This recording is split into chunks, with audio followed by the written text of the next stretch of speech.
किसान भाइयों, बड़ा आपका नॉलेज बढ़ने वाला है।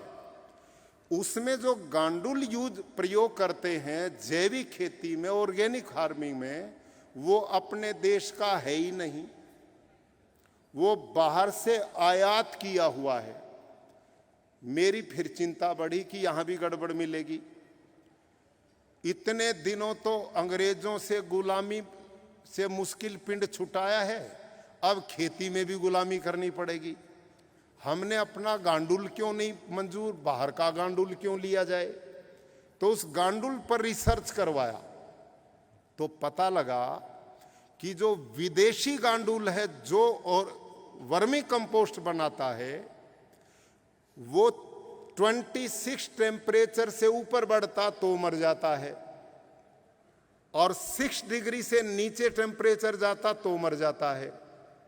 वो केवल सेन खाता है, मिट्टी नहीं खाता, धरती में छिद्र नहीं बनाता, अपने शरीर से हैवी मेटल छोड़ता है, तो वो किसी भी तरह से लाभकारी नहीं, और वो अपने देश का है ही नहीं। जब अपने देश में गांडुल की कमी नहीं है तो हम विदेश के खरीद करके क्यों लेके आए? एक गड़बड़ तो ये पकड़ी मैंने उसमें। 1 एकड़ में धान गेहूं की फसल भरपूर यदि लेनी है तो आपको 60 किलो नाइट्रोजन डालना पड़ेगा, तो भरपूर उत्पादन होगा। अब यदि रासायनिक खेती करनी है तो आप बाजार से नाइट्रोजन का थैला खरीदो और 60 किलो 1 एकड़ में 2-3 बार डाल दोगे तो काम पूरा हो जाएगा। लेकिन यदि जैविक खेती करनी है, ऑर्गेनिक फार्मिंग करनी है, और आपने 60 किलो नाइट्रोजन पूरा करके उत्पादन पूरा लेना है, तो अब ध्यान करना, अब है सुनने की बात। साइंटिस्ट कहते हैं, कृषि वैज्ञानिक कहते हैं, लेबोरेटरी में मैंने भी चेक कराया है, 1 टन गोबर की खाद में 2 किलो नाइट्रोजन है। बोलो, 1 टन गोबर की खाद में 2 किलो नाइट्रोजन है। और आपने नाइट्रोजन कितना चाहिए? अरे बोलो भाई विद्यार्थियों, नाइट्रोजन चाहिए 60 किलो, और गोबर की 1 टन गोबर की खाद में 2 किलो नाइट्रोजन। इसका मतलब क्या हुआ? 1 एकड़ में 300 क्विंटल गोबर की खाद पड़ेगी तो 60 किलो नाइट्रोजन पूरा होगा, तो उत्पादन भी गेहूं धान का पूरा होगा। समझ में आ गई? लेकिन जितने किसान भाई यहां बैठे हैं, आपसे मैं पूछना चाहता हूं, ये बात व्यवहारिक है? 1 एकड़ में 300 क्विंटल खाद के लिए कितने पशु चाहिए? 20-30 पशु चाहिए कि नहीं? कमजोर विद्यार्थियों, चाहिए कि नहीं? अब एकड़ 1 30 पशु, और किसान का परिवार किसको पालेगा वो 1 एकड़ में? इसका नाम है जैविक खेती, इसका नाम है ऑर्गेनिक फार्मिंग। ये साइंटिफिक रिपोर्ट आपको मैं दे रहा हूं, ये ऑर्गेनिक फार्मिंग है। नंबर 2, जिस खेत में 1 एकड़ में 300 क्विंटल गोबर की खाद पड़ेगी तो वहां कितना मीथेन जैसी गैसेज पैदा होंगी, और वो आकाश में जाकर ग्लोबल वार्मिंग को जन्म देंगी कि नहीं देंगी? कितना प्रदूषण उससे फैलेगा। ये है जैविक खेती। नंबर 3, जिस खेत में गोबर की इतनी खाद पड़ेगी वहां पर तन्ने बहुत पैदा होगा। तन्ने समझ गए कि नहीं? तन इतना पैदा होगा कि वहां लेबर लगा के सारा दिन निकालो, आपका पैसा उसी में चला जाएगा। हाँ या ना? तो अब ये है हमारी जैविक खेती। जैविक खेती में एक समय बहु फसलों का प्रयोग का विधान नहीं है, मल्टी क्रॉप की व्यवस्था उसमें नहीं है। मल्टी क्रॉप नहीं होगी तो उत्पादन पूरा नहीं होगा। ऑर्गेनिक खेती में आच्छादन की व्यवस्था नहीं है, उसमें उसकी कोई व्यवस्था नहीं है। ये जो लोग कर भी रहे हैं, जो मैंने सुनी है बातें चर्चा में आई हैं, वो नाम तो ऑर्गेनिक का ले रहे हैं, लेकिन सारे प्रयोग हमारे वाले कर रहे हैं, प्राकृतिक वाले। ये गड़बड़ है। इसलिए भारत सरकार ने अब निर्णय लिया है कि हम लोगों में ये अनर्गल विवाद नहीं डाल रहे, कोई किस नाम से कोई किस नाम से। हमने एक रास्ते पर चलना पड़ेगा, और वो रास्ता क्या है? प्राकृतिक खेती। अब प्राकृतिक खेती क्या है, इसको और समझो। आप कभी जंगल में गए हैं, फॉरेस्ट में? बोलो भाई लोगों, जंगल में गए हैं? अच्छा, अब यूं बताओ, जंगल में जो पेड़ है उसको यूरिया कौन देता है? डीएपी कौन देता है? कीटनाशक कौन देता है? पानी कौन देता है? और समय पर पेड़ फलों से लद जाता है। जंगल के किसी भी पेड़ के एक पत्ते को तोड़ो, प्रयोगशाला में ले जाओ, एक भी तत्व की कमी उसमें नहीं मिलेगी। जब प्रकृति परमात्मा जंगल के पेड़ की सारी आवश्यकताएं नेचुरल स्वाभाविक रूप से पूरी करता, प्राकृतिक रूप से पूरी करता है, जब जंगल में नियम काम करता तो मेरे खेत में भी क्यों नहीं करेगा?